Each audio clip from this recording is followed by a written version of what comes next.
Mr. that we ask. Secretary, are you amending the provision of the No, law? sir. No, sir. But that is how we run the Witness Protection Program. Huwag po ninyong babaguhin ang requisite ng batas, Mr. Secretary. I thought nung dumating ka dito, nagkaintindihan na tayo eh. Kaya nabablar ang proceedings natin eh.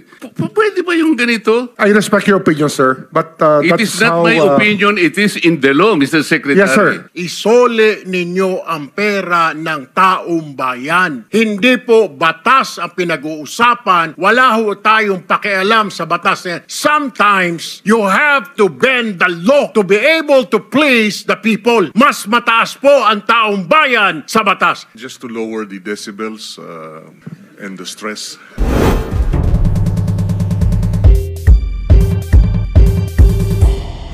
Maraming salamat po Mr. sa Chair. inyong pagpapaliwanag. Mr. Chair, may pahabol lang po ako kay Secretary Remulla. Mr. Chair, di po ba ang sinasabi, is it true, pag ikaw po'y naging state witness, absuelto ka na po dun sa kaso wherein kasama ka? I mean, just point of clarification, Mr. Chair. I'm not a lawyer, so pakipaliwanag nga po. As a state witness, hindi ka na po matcha-charge sa kaso na yan. Tama po ba ito? Kung na-charge na po, pwede ho ma-discharge ng court. Pero pwede rin ho hindi namin i-charge. At ang i-charge namin yung mga tinuturo po ng state witness. Kung siya po ay maging state witness. At sa aming, ang mahalaga po dito, yung magiging agreement ng DOJ sa magiging state witness ay hindi ho sila magva-violate ng mga patakaran na nakalagay po sa Memorandum of Agreement between the state witness and the Department of Justice. So this is one way, Mr. Secretary, Mr. Chair, na mapapanagot po natin, aabutin po natin yung pinakamataas dito, Mr. Chair. Yun po yung ideya. The higher up the food chain, the better. Kasi yun po yung gusto natin mangyari dito at managot po. Yung dapat managot. Kasi dapat po matuto na po ang bansa natin. At hindi na ho talaga tangkapin yung ganito mga gawain ng mga leader natin. Yun po yung ating gusto mangyari. Mr. Chairman, I'm sorry. Yeah, Mr. Chair, one last question for the Secretary. Nabigyan na rin po ba kayo ng abiso ng Pangulo na wala pong sisinuhin because yun po yung press statement niya, kamag-anak, kaibigan, kaalyado, wala pong sasantuhin. Were you given that instruction already, Mr. Chair? Opo, ayan po ay malinaw na malinaw sa aming usapan. Sa mga usapan namin mula no simula pa ho ng kanya pong ni-reveal yung mahiya naman kayo speech ay sa SONA po. Lagi pong ganyan ang usapan namin. Dapat lahat yan managot na. Panagutin natin lahat. Mr. Wala tayong Chairman, pipiliin. quick question for the Secretary. Since there are other members who want to ask questions, can we go back to the original guidelines laid out by the chair, yung in their order of arrival? So kung may tanong, may tanong si Senator Pangilinan, siya po nauna rito, papayagan po siya magtanong. Kung wala naman, para makapagtrabaho na rin kayo, pag-evaluate ninyo, susunod-sunod rin na lamang. Senator Pangilinan? Yes, no, just a manifestation that pagkatapos pong ibalik dito si Ginoong Alcantara, kasama pa rin ang Secretary of Justice mamayang hapon. Pwede ho, darating po ako, sasama po ako. Okay, and maaari na rin ma-update dun sa pag-uusap ninyo, pagbalik po ninyo. Doon na lang po ako magtatanong. May mga bagay po siguro baka executive session natin pag-usapan. Yes. With that, wala na po akong tanong kay Thank you, Secretary. Senator Kiko. Senator Bam? Quick question for the Secretary. Secretary, pagdating sa pagbabalik ng pera, tama ba na pwede itong gawing kondisyon sa pagpasok sa Witness Protection Program o pagiging state witness? O hindi ho kasama ang usapin po ng pagbabalik ng pera? Ang ano ho kasi, ang pagbabalik ng pera, yan po ay inuutos ng korte. Pero para ho makita natin ang good faith ng isang testigo, isang tanong po yan na binibigay natin sa kanila. Kasi kung gusto ho nila maprotektahan, dapat yung full good faith, isosoli talaga nila. Yun po yung isang test natin sa kanila. Hindi ho, wala ho yun sa patakaran, pero isang test po kung reliable po yung witness o hindi. Mr. Secretary, palagay ko po yan ang hinihintay ng maraming tao. Kung meron pong mag-state witness, mahalaga na maibalik po yung pera na ninakaw po sa ating bayan. Opo, salamat po.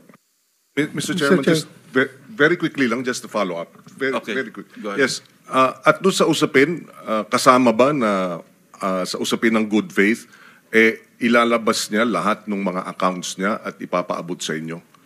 Hanggang sa kaya pong makuha sa testigo, yan po yung talaga mga gusto natin mangyari. Kasi Accounts nga, and amounts. Opo, kasi may dalawa naman tayong proseso rito. Pwede ho itong hingin sa kanila. Kung di naman nila ibibigay, andyan naman po yung ating Anti-Money Laundering Council na pwede hong mag-freeze ng accounts. At yun lang po, forfeit lang po natin sa Sandigan Bayan pagdating ng panahon. Willing ba si Ginong Alcantara ngayon na sasabihin niya sa pag-uusap niya? Senator Pangilinan, you're limited to one Yes, question. yes or no lang, Mamaya yes na or lang tanghali. Oh, yes or no lang, Mr. We will ask him. I think that he has signified his willingness to do that already Ayan. in a prior message to one of the contacts in the Senate. So, And for the record, Mr. President, si Ginoong Alcantara is nodding his head. Hindi man siya nagsumagot, he is nodding his head. Thank you. Thank you. Senator Risa. Quick two follows up, Sec, dun sa kaninang issue ng reported na destruction at tampering ng mga DPWH documents kaugnay nitong investigasyon. May suspetsya na po ba ang DOJ kung sinong mas matataas na taong maaring nag-utos niyan? posible pong mas mataas. Yan po yung ating tinitingnan sa loob po ng opisina ng DPWH. Tsaka lahat po ng pwedeng mabanggit sa mga sinumpang salaysay, yan, wala ho makakatakas dito pagdating sa suspecha. Everybody's a suspect pag nandito na po sila.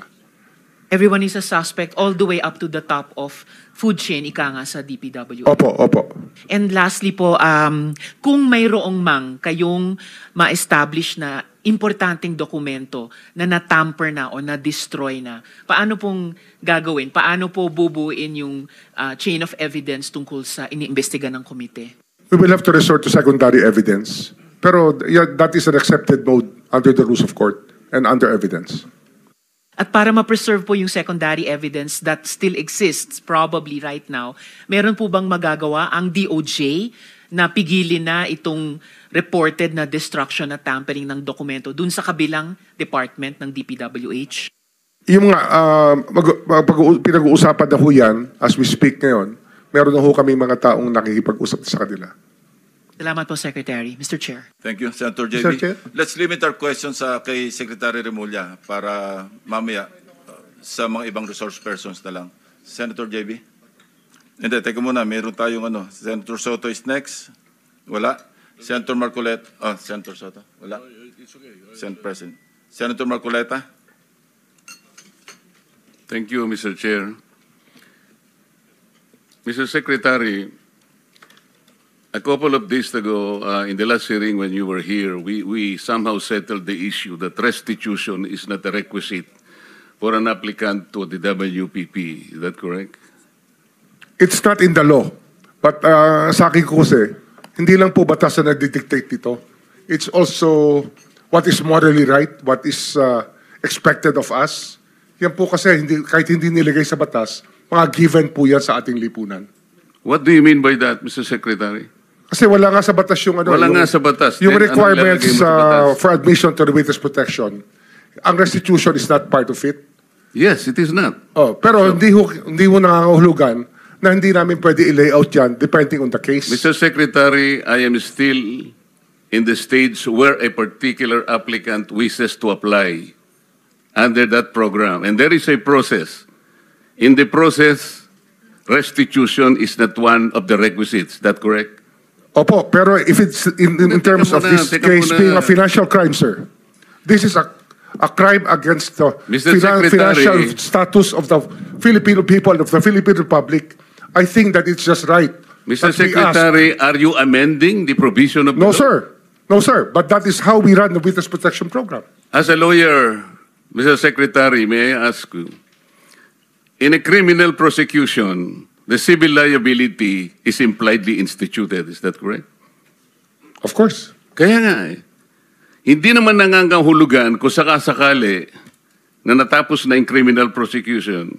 Kapag ka nakita na mayroong criminal liability yung tao, because it is impliedly implied, doon lang magkakaroon ng restitution. It will come after. Paano mo sasabihin na magre-restitute ang isang tao? Meron na bang findings kung magkano i-restitute on how it can be restituted? Nag-a-apply pa lang eh. Huwag po ninyong babaguhin ang requisite ng batas, Mr. Secretary. I thought nung dumating ka dito, nagkaintindihan na tayo eh. Kaya nabablar ang proceedings natin eh. Kaya nga kinote ni, siguro, ang chairman kanina gusto kong ituloy ito, sinabi niya, nagpa-interview siya, na goodwill and sincerity should be done para itest. Pwede ba yung ganito?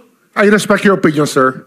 But It that's is not how, my opinion, it is in the law, Mr. Secretary. Yes, sir. Yes, sir. But I am At operating... the arbiter Sir, is can I the speak, law. sir? May I speak, sir? Yes, you I'm are operating from the Senator Marcoleta, from the kindly allow vantage the point of the resource reason behind the law, sir.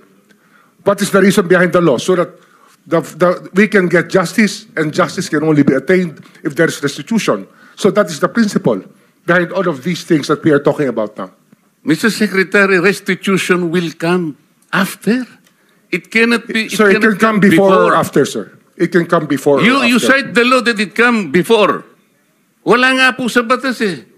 Sir, Huwag po ninyong babaguhin ang batas, Mr. Secretary. we are operating on a unique set of facts, and we are all of these matters are being evaluated because the gravity of this financial crime cannot be underestimated, and that the more assets that we're able to preserve at the outset, the better for our country, sir. Mr. Secretary, I'm very sorry for such a reasoning like that. Alam mo, nakikinig I'm very ang sorry, buong sir. bansa. Also, sir, I'm very sorry too if you do not agree with me. But I respect your opinion, sir, and we will carry out our job as we deem fit, as we see. Mr. Chair, I that said the I country am not needs. expressing an opinion here. I am articulating the provision of law. You do not change the provision of law, Mr. Secretary. You may be disbarred from doing this.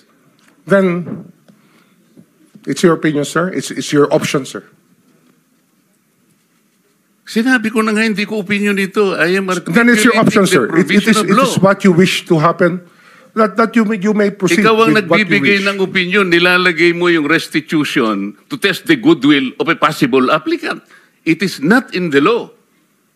Unless you are able to point out the provision of law that it come before. Hindi ganun eh. Sabi mo na nga, and we admitted, impliedly instituted ang civil liability, but this will come eventually after the court has pronounced kung magkano ang ibabalik niya, kung meron man. Not before. Thank you, Mr. Chair. Are you done, Senator Marcoleta? Thank you. Okay. So next in line is Senator Padilla. Please limit your question kay Secretary Remulla. Apo, gusto ko lamang pong sabihin kay Secretary, pangalagaan na lang po si Engineer Henry Alcantara. Yun lang po. Opo, salamat po. Thank you. Senator De La Rosa. Thank you, Mr. Chair. Point of clarification lang ito sa akin, Mr. Chair, dahil ito mga diskayas, para mukhang nagbigay na ito ng affidavit in the previous hearings. Gusto natin na may resulta kaagad ito investigation natin. Baka pwedeng isama na rin yung affidavit nila, sir, na evaluate ng DOJ para isang bagsakan na lang yung pagpile ng kaso. Dahil marami sila binanggit na pangalan ng mga congressman. As a matter of fact, undergoing evaluation. By whom, Mr. Chair? DOJ. DOJ ongoing. Sir, na. we met with them already, and we will meet again with them tomorrow. Kasi nawala nga yung kahapon, sir. No? We lost the time yesterday. We were supposed to meet yesterday. Hindi lang po natuloy. Yes, sir. Mr. Chair, just para mas maganda kung isang bagsakan na makuha na sana lahat yan, mapaila na kaagad. Opo. Mas maganda. Thank you. Thank you lang, Mr. Chair. Thank you, Salamat. Senator Rapi. Yeah, Mr. Chair, to Secretary Mulya, wala nga talaga sa batas yung bang magsoli muna ng pera para ikaw ay mapasok sa WPP. Pero kung pagbabasehan natin yung kagusto ng taong bayan, ang galit ng taong bayan, na gusto nilang magpakita in goodwill yung accused bago siya mapunta sa WPP, siguro mas maganda kung sundin natin yung kagusto ng taong bayan, right? Opo. Thank you, Mr. Chair. Mr. Chair, there Yes, is also, Senator. I would like to manifest that hindi ko alam kung nakikinig ho tayong lahat, yung sigaw ng taong bayan na libo-libo sa People Power Monument sa Luneta. Hindi lang po ang pagnanakaw, they were also shouting, ibalik yung pera nila. And I believe the Secretary of Justice heard that. And I believe Malacanang heard that. Kaya nga po, dito po sa mga kontraktor, mga opisyal, isole ninyo ang pera ng taong bayan. Hindi po batas ang pinag-uusapan. Wala ho tayong pakialam sa batas na yan. Sometimes, you have to bend the law to be able to please the people. Mas mataas po ang taong bayan sa batas. Am I right, Secretary Remulla? Yes, sir. Mr. Chairman, Thank you, Mr. Chair. Second round, Senator Pangilinan. just to lower the decibels and the stress, the stress that comes with high emotions. Si Ginoong Secretary Remulla, si Ginoong Hernandez halimbawa, sinurrender na sa ICI no? Yung ilang vehicles at sinasabi niyang willing pa siyang mag-surrender ng Lamborghini. I mean, that's his voluntary act. If Engineer Alcantara will do the same voluntarily as a sign of goodwill, there is no law that prevents him from doing that. So therefore, we this restitution issue, while it is the law, does not prevent the government from being broader, mas malawak ang kanyang pag-implementa ng mga programa at mga batas, lalo na pag voluntary ang pagbigay ng mga malalaking, yung mga mamahaling sasakyan, voluntaring ilabas itong isurrender ang mga pondo, etc. Hindi po ba? Opo. Sa karanasan ko kasi, pag inintay po natin yung court judgment na maging final para isurrender po ang lahat, eh baka wala, puti na mga mata natin, wala pa hong nangyayari. Kaya habang maaga po, we try to get as much para ho maibalik na po sa taong bayan yung dapat hong ibalik. In fact, yung pagbabalik is a sign of cooperation, which the courts will eventually consider when it sentences or if it provides the exemption and the immunity. Hindi po ba? Opo. So that should guide itong ating mga testigong nais mag-apply sa Witness Protection Program. Kapag kayo ay nagko-cooperate, ito ay magiging senyales sa ating korte na maaring ma-grant ang exclusion and exemption and immunity. At the same time, kung may sentensya, pati iyon, mapapababa pa among others. For the record, Mr. President. Tama po.